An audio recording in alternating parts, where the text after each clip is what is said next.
How are you today? You know, prayer beads have long been a spiritual practice in many different cultures.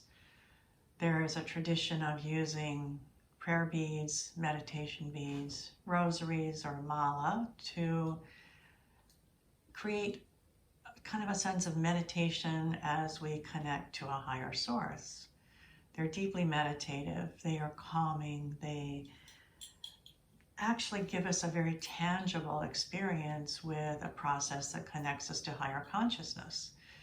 So they are a wonderful tool for enhancing our own journey towards enlightenment, deep connection, and opening up to whatever is available to us in this universe. But for me personally, I have a more contemporary, metaphysical use of prayer beads. I tap into the energetics of the beads themselves, and I use those qualities to enhance my experience as I'm meditating or praying and exploring deeper consciousness through this very intentional process.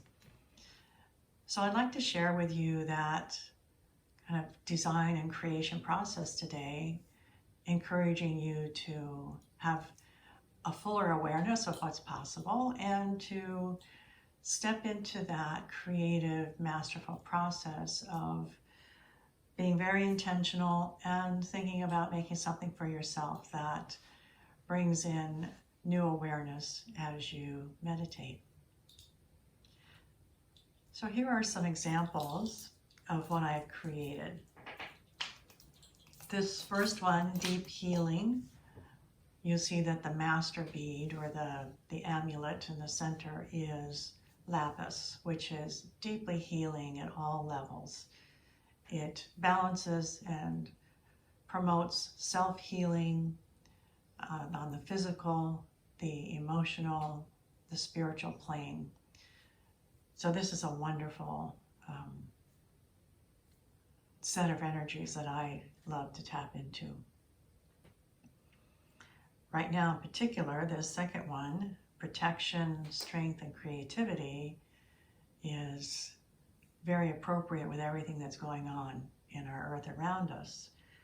Tiger Eye is a deeply protective stone, and carnelian marries that protection with inner passion and creativity. And coral, there's a bead there that's old Tibetan coral, is our root chakra. It's the fight or flight aspect of our energy system, and it's deeply grounding and settling and calms us during stressful times. Now this one in beautiful greens is a combination of jade and malachite. And this is about opening the heart while we release deep trauma. And from our current situation, from our past, it really accesses the things that we've held on to and safely, with a loving heart energy, brings it into present time and releases it so that it no longer needs to be a part of our aspect. This one is about spiritual connection and peace. It's a combination of Himalayan turquoise and yak bone. And turquoise is about managing the imbalance that we often feel between our spiritual self and our physical body. And the yak bone has this deeply spiritual energy. So this is about creating connection to a higher source, bringing that into balance in our physical body, and being at peace with that. And then one of my favorites, this piece is carnelian and phrenite. And phrenite taps into deep inner knowing, holds the energy of unconditional love, and as we open up that love to our deepest inner wisdom, then the carnelian taps into our belly aspects, those energies of passion and creativity and energy that creates flow and many different possibilities.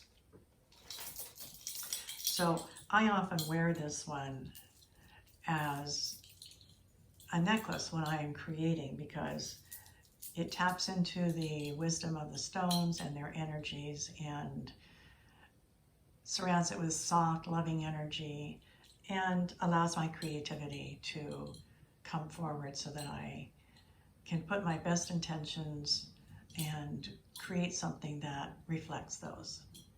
So let me share my actual design process with you and encourage you to do the same.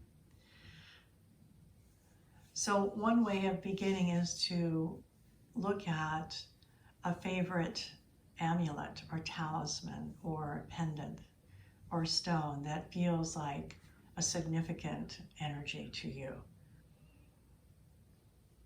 Here are a few that I considered, including amber, carnelian, turquoise, and lapis. Each of these have really strong energetic signatures that are really ideal for creating a set of prayer beads around. But I actually decided to begin differently. Right now in Northern California, I'm surrounded by wildfires, and it is a time of stress and uncertainty and literally feeling threatened. So what better time to create something that has a strong quality of protection and safety and building boundaries. So I pulled this collection of beads together and started playing with them. Tiger Eye is deeply protective, not only from physical danger, but the emotional and psychic stress that comes with that feeling of being vulnerable, attacked, unsafe. Garnet, which are the little red beads, it stimulates life force and strengthens our root chakra where the fight or flight energies hang out. So I love the fact that it can strengthen my root chakra. And copper is grounding. So as a master bead, I've chosen a Tibetan Z bead, and that's spelled DZI, which is known for its deep connection to both the earth and to source. The Tibetan men and women wear these beads every day as bracelets and necklaces or as part of their prayer beads because it deeply connects them to the spiritual energies that they are traditionally very connected to. So I spent some time arranging them in a design that I found both energetically functional and beautiful. And here's the completed piece. You'll notice that I have broken up the highly polished, smooth tiger eye pieces with the copper.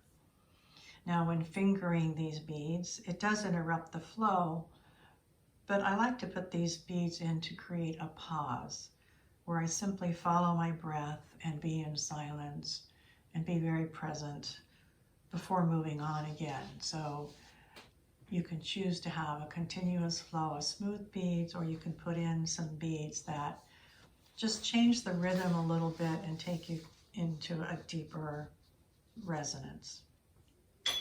I will cleanse this with a crystal using a clear quartz crystal and running it over the beads and asking it to cleanse, break down any density, remove the energy of anybody else who has been handling these beads, and ask these beads to return to their original energetic signatures. And then I'll put it in diffused sunlight for a couple of hours and ask it to fully recharge and to be ready to fulfill its purpose for what I've designed it for. I've also decided to design a piece that works with the energy of the heart, that opens up the heart in a safe way to that loving, unconditional energy that has compassion and mercy and is filled with gratitude for the blessings that I have in my life.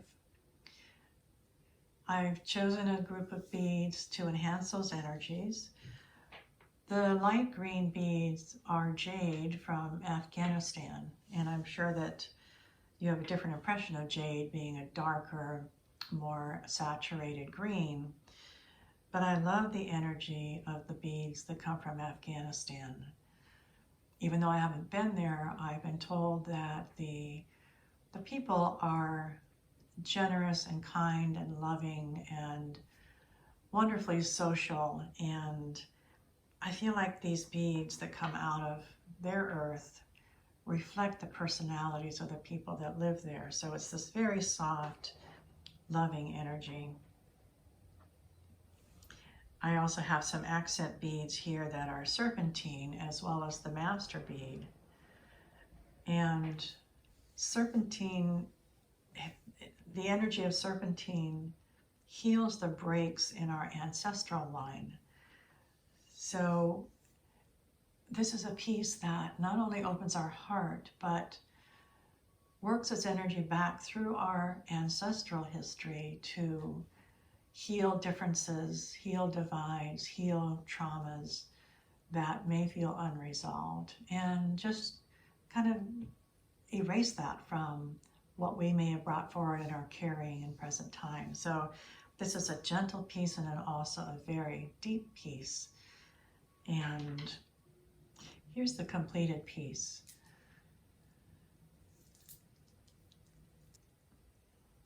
So in addition to energetics, I consider the actual beads themselves, the texture, the shape.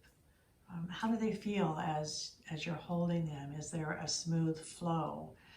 You don't want something to unconsciously interrupt the process. You want texture to feel natural and that you want to keep moving on through the energy as you're working with them. Now, what's the best way to work with these meditation or prayer beads? Traditionally, you would drape these over your middle finger, and starting down at the master bead, you would finger yourself along one bead at a time while you say a mantra, a chant, or a prayer. And in the more contemporary metaphysical energetic way, I suggest that you use as a mantra the I am. So for instance, this being protection, I would start with the first bead and I would say, I am protected. I am safe. I am surrounded with loving, comforting energy. I am grounded because I'm holding the copper bead. I am strong. I am present, as that grounding brings me very present. So make your intention real, validate the energy to be fully present in you by using the I am. And when you are using, for instance, my heart-centered bead, it's like, I am filled with unconditional love. I am open. I am compassionate. I am generous. You know, what are the qualities that you want to affirm, intend, and make real and present in your life? So I am is one of the most powerful mantras or chants or prayers because it brings us into real-time reality, and it changes the experience from that kind of passive escape into a blissful zone to an actively participating partnership with these energies to really expand them in your life. When you've completed your rounds, however many times you choose to do it, take a few minutes and give gratitude to the energies, to Source, to all of the expansion that you've experienced and feel now anchored, grounded, and present within yourself. I hope this inspires you to experiment in a different way for something you may already have, or to create something new and energetically aligned with something that you want to really manifest in your life. I'd love to see pictures or hear stories about what you've put together. If you put them in the comments below, it would be wonderful to share them. I've also put in my description below the video itself a list of beads and their energetic qualities. This is not a comprehensive list. It's a short list of things that I think you have more familiarity with. And through my own experience, these are the energies that I find inherent in these different gemstones. And they are wonderful tools to enhance your deeper connection to Source and your expansion into consciousness in a new way. Enjoy. Many blessings.